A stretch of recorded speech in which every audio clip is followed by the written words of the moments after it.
So what's the primary root of the fear that causes people to not share the gospel? Well, the first reason why people don't share the gospel is they don't know why. But we already covered that. You know that you're ordained, according to John 15, you're ordained to go forth and bring forth fruit, that your fruit shall remain. So you're ordained to bring forth souls. It's commanded by God. It's commanded by Jesus to win souls. So that's the why. The second is people don't know what to say. What do I say? The third thing is, who do I share with? Well, even if I know what to say, who do I share with? The fourth thing is, what do I do if they accept? So we're going to cover these things really quickly. So what do you say? You share your story. And I'm going to give you a basic format that's going to allow you to articulate your story with quickness. Remember, people, when you're winning souls, especially if you're going out to win souls, they don't want to hear you talk for 30 minutes about what God did for you. That's just honest truth. So you need to be able to articulate your story in less than a minute, preferably 30 to 45 seconds. So the format is, what was your life like before Jesus? How did you meet Jesus? And how has your life since you met Jesus? I'll say that one more time. Be able to describe your life before Jesus, how you met Jesus, and your life since accepting Jesus. So I'll briefly articulate my story, and of course you can tweak things depending on the conversation, but I'm going to show you how this looks. But before I met Jesus, I was living in sin. I was in high school. I was smoking, fornicating, and it was just one night after I graduated, literally the day after I graduated, I had a huge void in me. I didn't know my purpose. I felt worthless. And it was just a huge void in me that I couldn't shake. And I remember like it was yesterday, I looked up to the sky, it was nighttime, and told God, if you're real, if you take this void away from me, I'll commit to reading your word every day. So what I did was commit to reading his word. And as faithful as he is, he took that void away, and I've never had that void since. I've had peace, I've had joy. I've never been anxious despite things going up and down in my life at different times. So that's what my life has been, and it's been so good, and I will never regret giving my life to Jesus. There's nothing that anybody can do to make me go back and change that decision.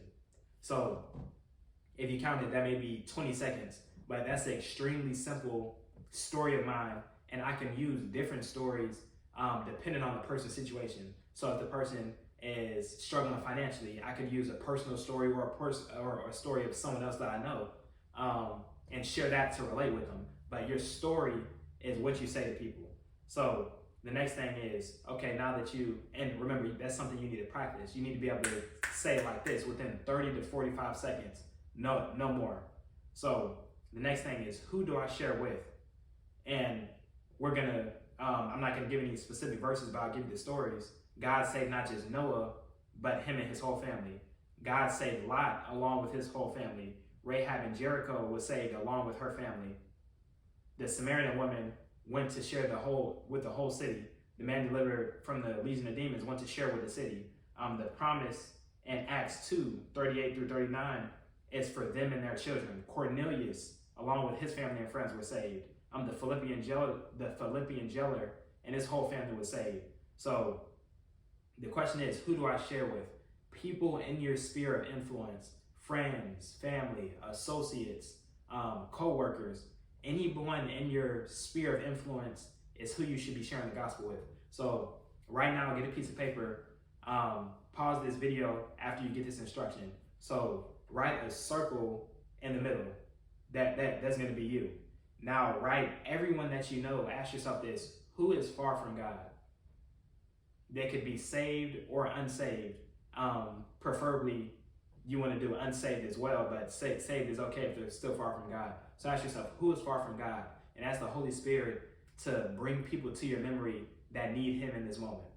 So give yourself 5 minutes and try to write at least 20 names. If this is your first time doing this exercise, you probably know up to 20 people. If you really think and push through, you can probably list 20 people that are far from God. So write that down. Okay, so now that you've wrote down all the people, what you need to do now is highlight 5. Ask God, highlight 5 people out of this list of 20 that I can reach out to first and share the gospel with. And then you're just going to do that week after week. After you do the first 5, okay, the next 5, then the next 5, then the next 5.